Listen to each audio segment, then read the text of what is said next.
Okay.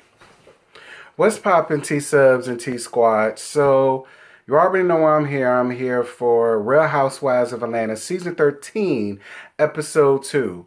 I'm reviewing this as I'm watching it, so I really don't know if it's gonna bore me to tears the way that it did last week. But I guess we all finna figure out as of right now, so stay tuned.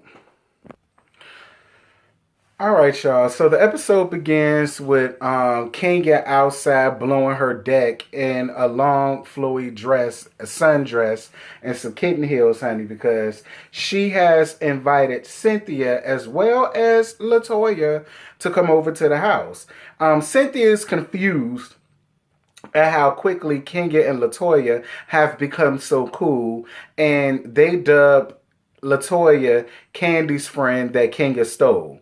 Kenya says that she hasn't filed for divorce yet, and only because she doesn't know how he's gonna react. I'm over talking about already. I'm over talking about Kenya and this divorce. Kenya, you know the right thing to do. You know that you need to get a divorce. I'm not here for you dragging it out. Okay. We all know that Mark is an asshole. You know that Mark is an asshole. We already know what he's about. Go on ahead, cut your losses, and do what it is that you got to do. You are the Kenya Moore whore. Okay, you are the original Miss Bozak. How many times I got to tell you that? Hell, you can get you just as many great lawyers as he can. Go on ahead and fight it out if you got to fight it out. But get your ass out of this fucked up ass predicament that you done found yourself in. If not for the greater good of you, for the greater good of Brooklyn. Do it now while she's still, young enough to really not remember all of the hardships that I'm more than sure is going to come your way once you do this divorce. Because, listen, one thing about us queens, honey, we know how to drag something out, and we know how to make you pay if we feel as though you've wronged us in any old type of way. So go on ahead and get it done. As far as Latoya, I really don't think nothing of her right now. I mean, she seems like a ball of fun. I can't see what Candy means by you got to take her in doses. But thus far, she alright. Moving on. So then Portia Luther King Jr. calls Lauren and her mammy and was basically talking about how they finally let her ass up out of Shawshank and describing how it was in jail as if she never been there before. And then she talked about how when she got out, she saw Breonna Taylor's mom and, her mom tugged her and this, that, and this, and how good it made her feel, and that going to jail overnight was worth it because at least she's able to get out, go home, kiss her mom, and kiss her daughter. She said that Breonna Taylor doesn't get that luxury. And again, I'm not going to make light of that. And I'm not going to make light of what Portia is doing either. I give Portia a lot. But when it comes to this, come through, go in and let have Portia Luther King Jr. I'm all here for you. Moving on. All right, you guys. So Cynthia and Drew Sidora, they go out for dinner. We finally get introduced to Drew Sidora. Drew Sidora moved to Atlanta from LA a year ago. Her and her husband Ralph, they've been together, were married for 6 years. They met while she was on tour promoting the Crazy Sexy Cool movie that came out back, I want to say about 2011-ish, 2012-ish, somewhere around that era. And beautiful house, by the way. Her kids are absolutely adorable. Ralph is as cute as he wants to, handsome as he wants to be. Not cute, that's a grown-ass man. Ralph is as handsome as he wants to be. And her mama, Jeanette, Pastor Jeanette, is there. I don't know why she there, but she there. And she asked them to do praise and worship for church down to the church house on Sunday. Now, the gag is, this is their anniversary. And listen, I love the good Lord just like everybody else. I done sung in about 5 or 6 choirs. I done did the praise team and But girl, when it's my anniversary, the only singing I'm going to be doing is bump and grind. You understand me? But I understand it, Drew. Drew's real close to her mom. Her mom is also a pastor. And for what it's worth, even though I could tell that her mama is very overbearing, I kind of like her a little bit. So I'm going to see what she got to give. I'm kind of here for Pastor Jeanette. I'm kind of here for her. She overbearing, but I'm kind of here for Pastor Jeanette. Moving on. Okay. So now we get down to Candy and the fam because they're on their way to Shanaz's graduation. Lord, let me stop. That's somebody's child. Well, she ain't a child no more. She a grown, rusty-ass woman. If you old enough to get that bullshit done to your nose and it looks completely horrid, then I'm able to talk about it. So they go down to Shanaz's graduation. And Candy talks about how when she went to her graduation, the minute that she got her diploma, she had to rush up out of there because that was around the time where she was with Escape. And ironically, they had a show to do that same day. And she talked about how a lot of the other group members were upset with her for not wanting to go to her own graduation, which I think is stupid and dumb, ignorant and retarded, because that's the whole sole reason of going to school for 12 years is so that you can walk across the stage. It don't matter who the hell you is. Everybody wants that moment to walk across the stage and grab their diploma. So I'm really glad that Candy was able to do that. Then she started going down memory lane with Schnoz and all of the rest of that stuff. And we found out because of Miss Rona, only 2 family members were invited to come down to the graduation. So she took her and her rusty ass mammy, Mama Joyce. Moving on. So post Luther King Jr. is finally at home. They released her ass out of Shawshank. And she came on home. She talked about what it was like protesting. She said that, you know, there was scary moments here, there, here. But at the end of the day, when you know what you're there for, you kind of get over your fears and things of that nature. And then she talked about Dennis and the engagement and how, you know, they're fighting over everything. They're fussing over everything. How it's getting a little toxic and how they need to sit down and have a conversation. I'm just so over talking about the hot dog king. And I was just so ready to not have to talk about the hot dog king. But I guess we're going to have to talk about the hot dog king. At least for half of this shit. Because we all know the outcome. They not getting married. I think they broke up. And this, that, and this. So whatever. Moving on. Excuse me, y'all. Moving on. So now we get down to the antics and the tomfoolery and the bumfoolery of Kenya Moore and Master Carmelo that always talk like this. And Latoya. Latoya, I thought it was going to like you, but as of right now, Latoya, I really want to punch you in your shit. So, Cynthia is hosting a taster down to Lake Bailey, and she invites the ladies over. Latoya started being shady as hell, talking about Cynthia's cold-ass meatballs. Now, listen. It was shady as shit, okay? When somebody invites you over down to their lake house, and, you know, they have a nice spread out for you. You didn't have to lick a finger. You didn't have to do anything. You don't have to bring up the fact that the meatballs was cold. Okay? You didn't have to bring that up, Latoya. All right? That was shady as shit, bitch. And then Marlo comes over, and Cynthia, being petty and messy, sits her right beside Kenya. And I was a little shocked at that. But see, I guess Cynthia probably feels like now that leaking ain't nowhere to be found, that maybe now her and Marlo can have some type of something with each other and not have to worry about Nene being around putting batteries in everybody's back. So then they get down to the topic of sugar daddies, and Latoya said that she had a sugar daddy, and she also brought up the fact that she was a stripper. And Marlo said that she never had a sugar daddy. Marlo, you a lying ass bitch. All you talked about was having a sugar daddy. You did. And I'm sorry, a old greasy ass white man skeeting his worms in you is basically equivalent to having a sugar daddy. Why? Because you're not with that man now. That man bought you a house, your mama a house, cars, clothes, furs, and every damn thing else under the sun. Where's that man at now? Nowhere to be found. To let me tell it, that man was...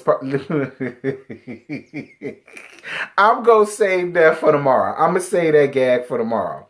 So then Drew comes over with her man Ralph, and this is where Kenya rubbed me all in the wrong way, getting her confessionals, basically calling her a stray.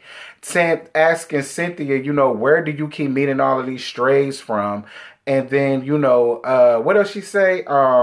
Seeing Drew Sidora, she feels underwhelmed. I'm confused because Drew said that you didn't know her from a can of paint, so I'm really not understanding where all of the shade towards Drew is coming from. I mean, did something happen way beforehand that we didn't know about? I'm totally confused. It sounds like to me the typical shady, whatever the case may be, and I'm just not here for it. Moving on. So, girl, this won't nothing but one big shade fest, child. But it was actually the most entertaining thing that happened in this whole damn episode, and I'm just going to be real. So, Marlo comes for Kenya, telling Drew that maybe she can help Kenya get some new jobs, dear God. But you know what, though? Kenya, I ain't even mad at it because you threw Marlo shade when she came in down to your confessional. So one shade deserves another.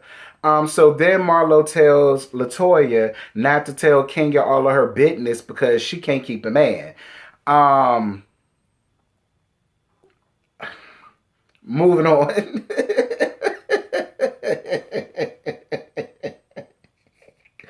We just gonna move right off of that, child. We gonna move on. So Ralph and Mike have a man-to-man moment down by the lake, which I thought was interesting. It's good to see the men that are still here, still being around, so I'm kind of here for that. So Drew talked about how they got in, Drew talked about how her and Ralph got into an argument and how his ass left for 3 days and did not come back until 3 days. I'm gonna tell y'all something. I wish a bitch would get into an argument with me, leave my house, and do not come back for 3 damn days. I'm going to allow you back into the house, all right, long enough for me to fuck your ass up and then throw your ass back to where the flying hell you came from. Listen, let me explain something to y'all. When you're married, there is no such thing as I'm about to leave the house and not come back for 3 damn days. Actually, when you're married, there's no such thing as even going to bed, man, let alone leaving and not coming back for 3 damn days. I don't know where Ralph was, but hearing that, it definitely, but see, you know what? But then again, at the end of the day, you know what? I feel like Ralph will probably have a much better time talking to somebody like Todd, because I kind of feel like Pastor Jeanette may have an influence as to why he left the way that he did. And I also kind of feel like her mama being there probably adds on to whatever stress and tribulation and trials that they're already going through now. I can't say that definitively. I'm just simply saying I could be all the way wrong. He could just be an asshole. He could be a handsome asshole for all we know. But I think he may have a much better insight on how to handle the situation with LaToya, maybe if he go and talk to Todd Tucker. And that's just the way I look at it. But I will be good goddamn if a bitch think they're going to leave my goddamn house and be gone for 3 days and think they just going to come back all willy-nilly whenever they want to and think that everything is be okay. Yeah, all right. You going to come back in my house after 3 days and then the coroner going to have to pick your ass up in a body bag. Moving on. Kenya tells Cynthia that she's going to file for custody first and then she's going to file for divorce. Thank you for doing that, Kenya. You're making the best decision for yourself, for your life, and for your daughter. You know what I'm saying? You don't want Brooklyn to get old enough to see daddy constantly doing mama wrong, mama constantly crying over daddy, and this, that, and this. So I'm here for you doing that. Moving on.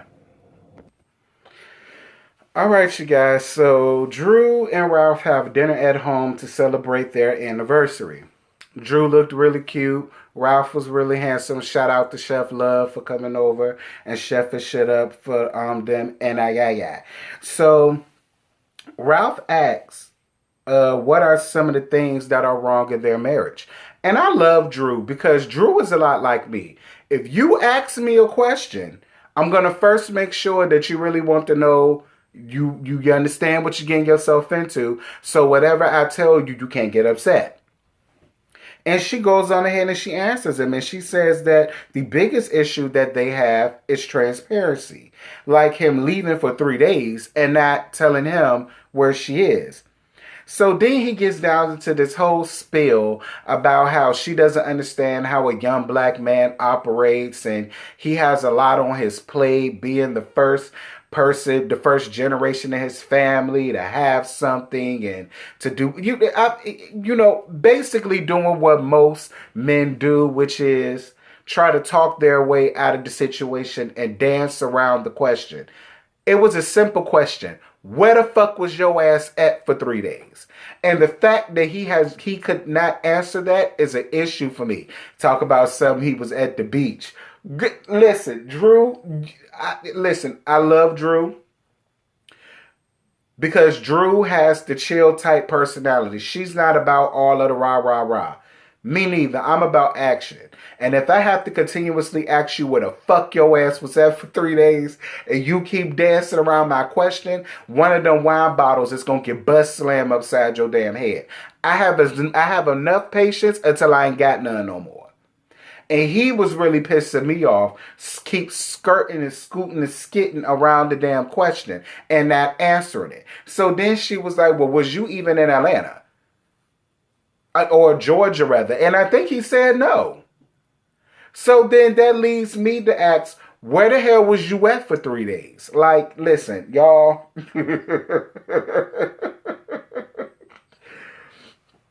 Drew, you was a much better woman than I could ever be, because I swear to God, every last wine bottle that I got and all of my square feet of house will be laid up. I promise y'all, every last wine bottle I got, I'm going to dole float the fuck out of him with it. Because I'm with her. On what planet on God's green universe do you think it is ever okay or acceptable to just leave your house for 3 days and not tell your wife or your husband where the hell you going?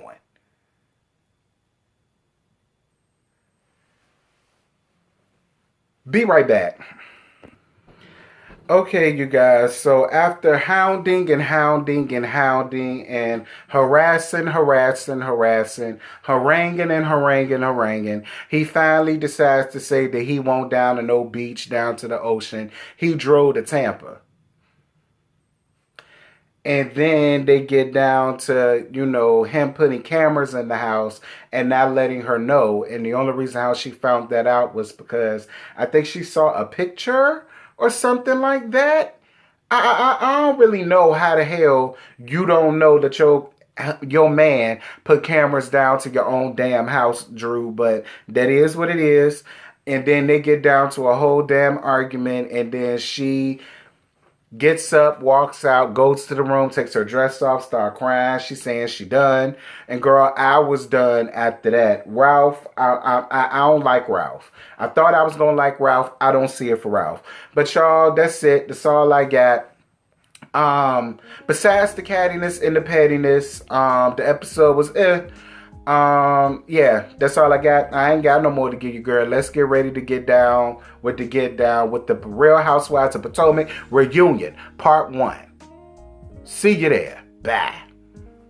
What you're given, that's how we live it. Don't be mad at the system, it's simply how we've existed. I hear a lot of people talking like they politicians and choose to be an accountant because it's safe in a business.